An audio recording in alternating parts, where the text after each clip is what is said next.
Dawson Lawyer! Anong ginagawa ni Maging? Ayos! Ngayon na!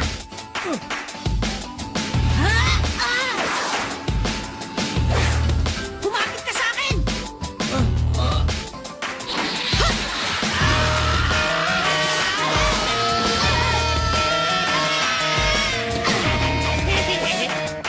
Ayos ka lang ba, mister? Hindi ako si Mister. Ako si Leorio. Kung sa bagay, malilibang na rin ako sa aking paglalayang patungo sa Dore.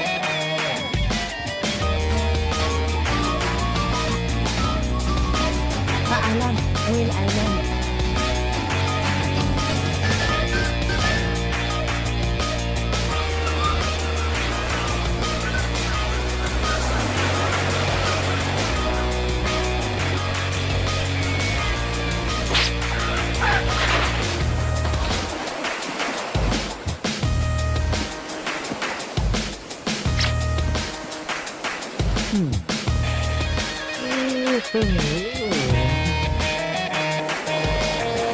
Kuya, nagaya mo naman.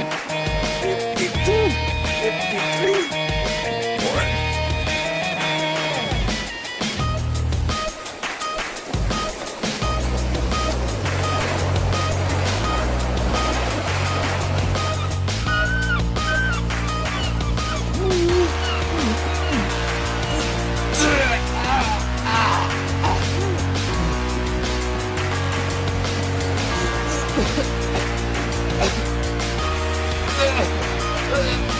Huwag magpaniwala ang tulad niya ay madaling mahilo. Nakakahiya naman. Madalas nang mangyari yan.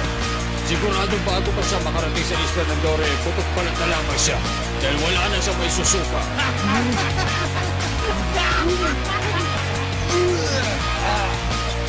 Ilan kaya sa kanila makakaabot ngayon? Sa tingin ko sa kanila, ang may kakayahan lamang ay...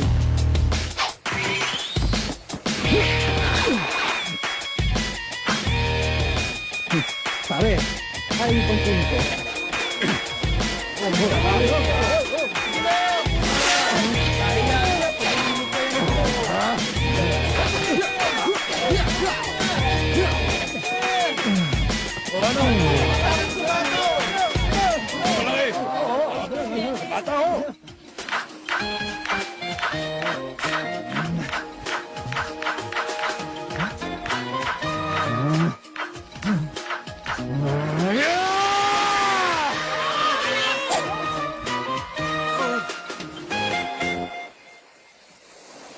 Aba, mukhang magaling yun ah. Itigil niyo na yung katso!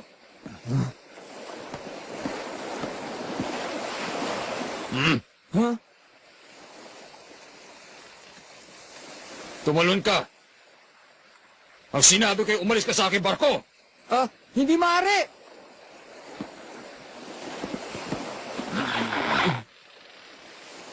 Wag! Itawan niyo ako! Wag! Sige! Isa, dalawa!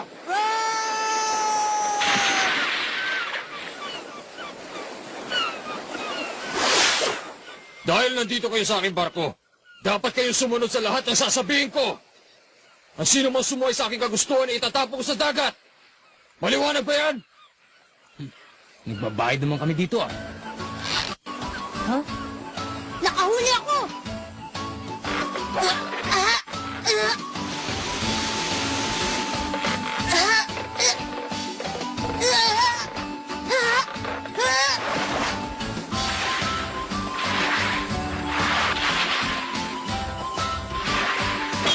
Ayos!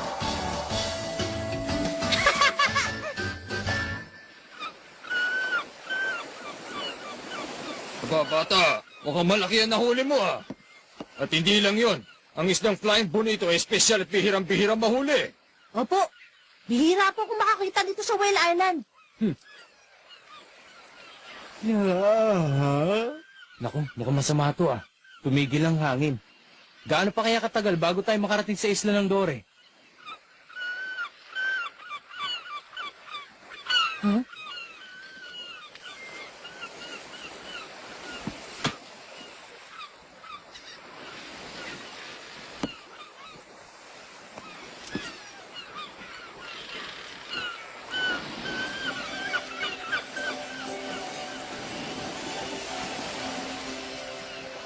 Delikado. May parating na bagyo. Huwag ka magbiro. Payapang ang dagat eh. Ang hangin ay may halumigmig. At nagbabago ang alon. Nag-uusap din ang mga ibon. Ang mga ibon? Haha. Huwag mo sabing naintindihan mo rin sila. Oo, kaya lang hindi masyado. Niloloko mo ba ako?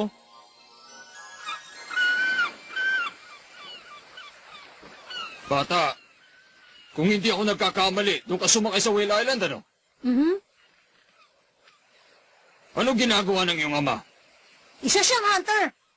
Sa litrato ko lamang siya nakita pero nire-respeto ko siya. Ganun pala, ha? Ang iyong ama ay isa ring hunter?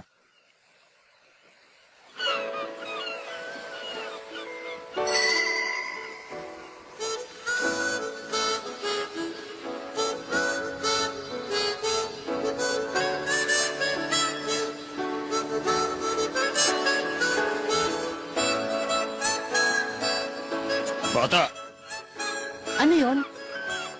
gaano kalakas ang bagyo? At kailan to darating? Sabi po ng mga ibon ay masyadong malakas ang bagyo. Sa bilis nitong barko, mga 2 oras. Sa tinagal-tagal ko sa barkong ito, ikaw pa lang ang pangalawang tao na humula ng tama. Alam mo ba yon?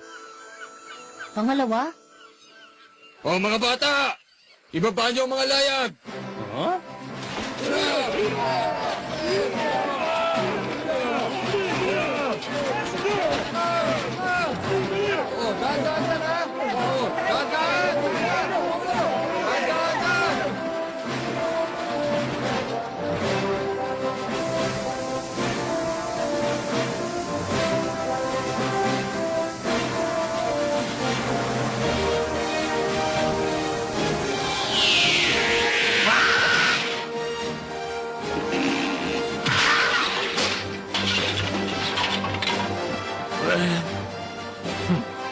Ano ka ba?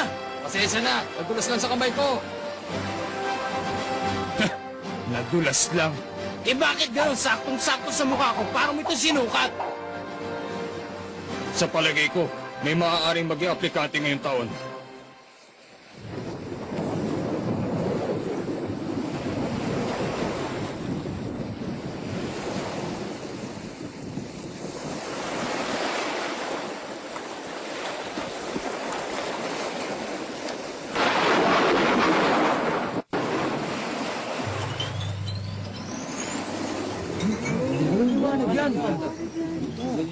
Yan ang tinatawag na will-o'-the-wisp.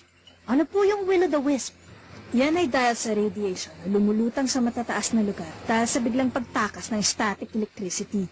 Nangyayari yan kapag lumalabas ang ulap na nagdadala ng kidlat. Ganun ba? Ay, salamat. Sa wakas, nagsalita ka na rin. Mabuti na lang at meron tayo ditong walking encyclopedia. Sa aming mga mandalagat, may kasabihan na kung sino raw makakita ng will-o'-the-wisp ay hindi na makakauwi ng buhay. Ba? Heh, bago sa pandinig ko yun ah. Parating na ang malakas na bagyo.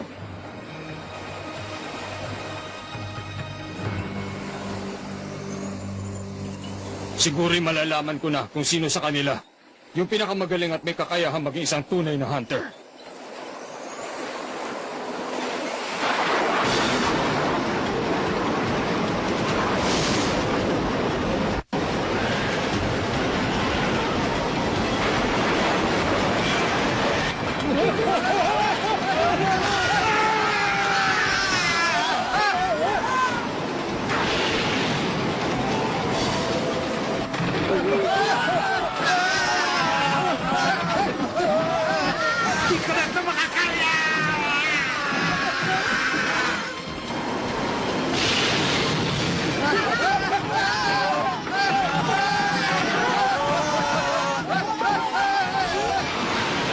Malakas ang alon dahil sa nagwawalang panahon. Hinahampas ang aking barko. Kapitan, pumapasok na po ang tubig doon sa ilalim. Sige, dali mo sa ilalim yung mga taong hindi na mapapakinabangan. Magmadali ka! Opo, Kapitan. Kumapit kayo! Tatawag tayo! Ngayon na!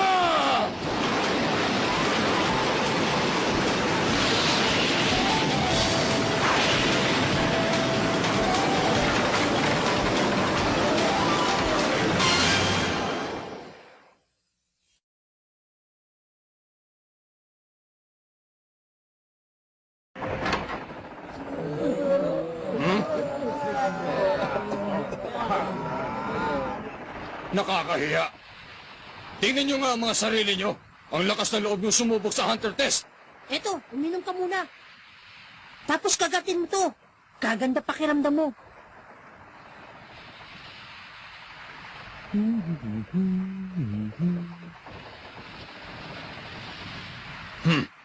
Mukhang silang tatlo lang yata ang papasa. Kay lamig ng simoy ng hangin, masaya! Ano? Gusto mong malaman ang pangalan ko? Tama ka dyan. Ako po si Gon. Ako si Kurapika. Ha? Sige. Ang pangalan ko ay si Leorio. Gon, Kurapika at Leorio. Sabihin nyo, anong dahilan kung bakit gusto ninyo maging isang hunter? Teka, huwag mo naman kami biglayin sa tanong mo. Ano ka ba? Isang reporter? Sagutin mo ang tanong ko. Ang kulit mo ah! Ako ay kung anong ginagawa ng aking ama. Gusto kong maranasan ang lahat ng pinagdaanan niya. Teka, bakit ikaw sumasagot? Hindi pa kami tapos mag-usap ni Manong ah. Sinasabi ko lang naman ang rason ko eh. Wala akong pakialam. Basta't hindi ko sasabihin. Kapag ayaw ko, wala makakapilit sa akin. Kahit mag-away pa kaming dalawa. Magkakasundo tayo dyan, Leorio. Teka, sabihin mo nga, ilang taon ka na ba? Kung babanggitin mong pangalan ko para tayo magkaibigan ah! Madaling iligaw ang walang kwentang tanong sa pamamagitan ng isang makatwiring istorya.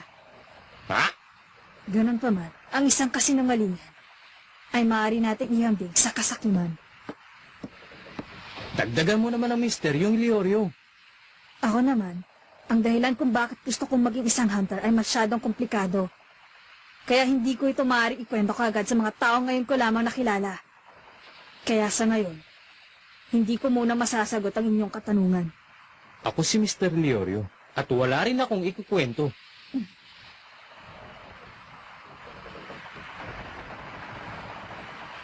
Kung hindi ka rin magsasalita, mabuti pang umalis ka na lang sa aking barko. Ha? Hindi mo pa rin naiintindihan?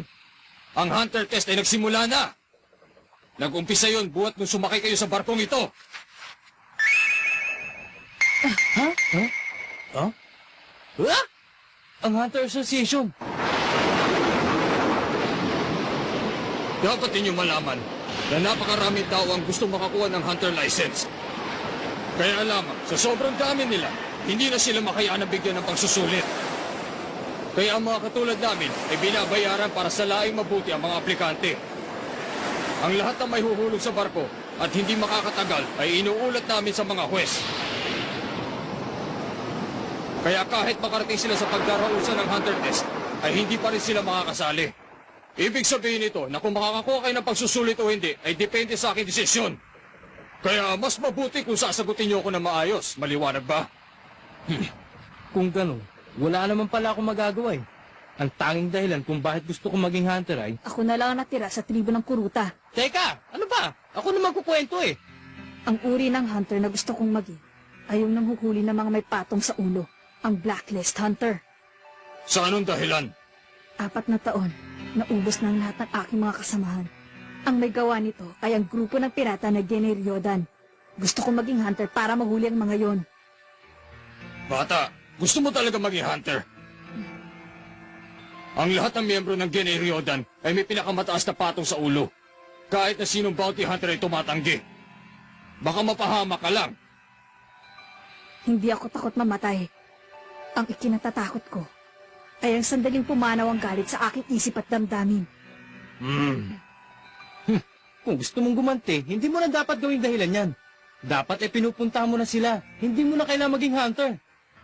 Yun na yata ang pinakamahinang suwestyon na narinig ko. Ito lang ang masasabi ko sa'yo. Maraming lugar at maraming piraso ng impormasyon ang maibibigay ng Hunter Association. Leorio, Mr. Leorio ay tawag mo sa akin.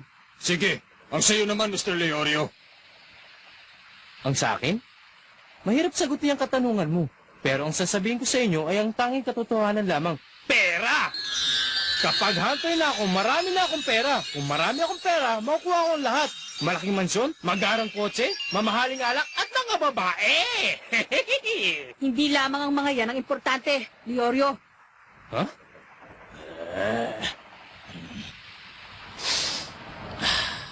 Pangatlong beses na yan, ah. Hindi ka ba titigil? Hindi talaga marunong gumalang itong batang ito, ah. Siguro wala kang pinag-aralan. Bawiin mong sinabi mo, Leorio! Sabing Mr. Leorio, eh. Halika! Mas mabuti pa nga. Huh? Teka! Sandali! Hindi pa ako tapos magtanong sa inyo! Huwag kayo umalis! Hayaan niyo sila. Hmm? Kung gusto mong makilala ang isang tao, dapat alamin mong lahat tungkol sa kanya, pati ang kanya ay kinagagalit. Hindi mo makakalimutan ang mga salitang yan mula sa aking tiyam nito. Para sa akin, kaya sila nagagalit ay may kanya-kanya silang dahilan at dapat nila itong mailabas. Kaya huwag mo silang pigilan. Ano? Sigurado ko ba may karoon ng pitak ang labor? Oo, kailangan natin maayos to agad. Kung babawiin mo ang sinabi mo, pagbibigyan kita, Leorio. Humingi ka muna ng tawad, Kurapika. Wala akong balak na pagbigyan ka.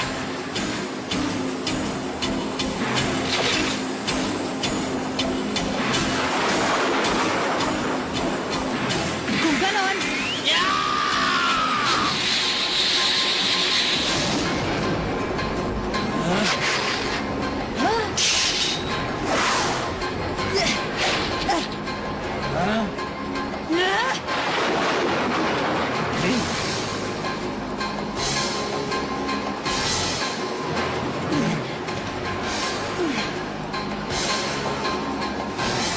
Medyo mabilis ka rin pala.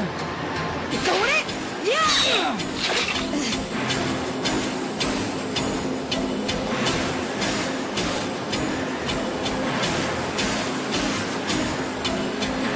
Katso! Mag-iingat ka!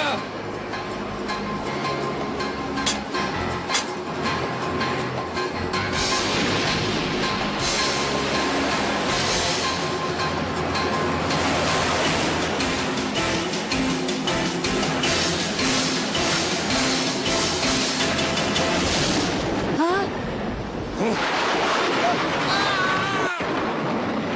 Katso! Huh?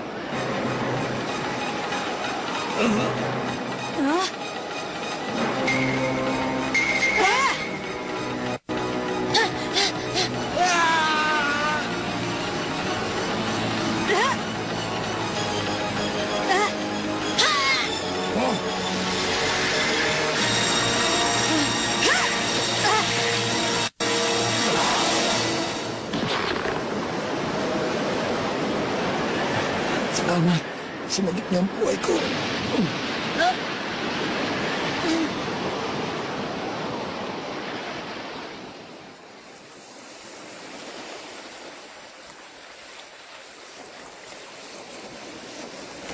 Sige!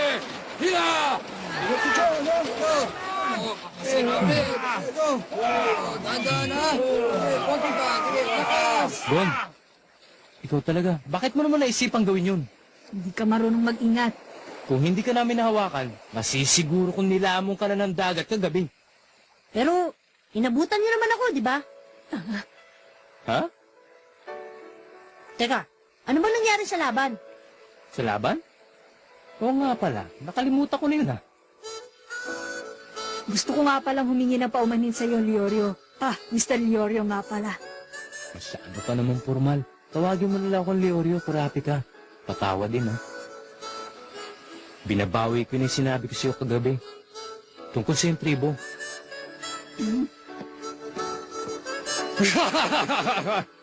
Pasado na kayong tatlo! Ha? Talaga? Oo! Sisimulan na natin ang paglakbay patungo sa isla ng Dore. Teka muna, sigurado ka ba makakaabot pa itong barko mo sa isla ng Dore? Oo naman! Magtiwala kayo sa akin!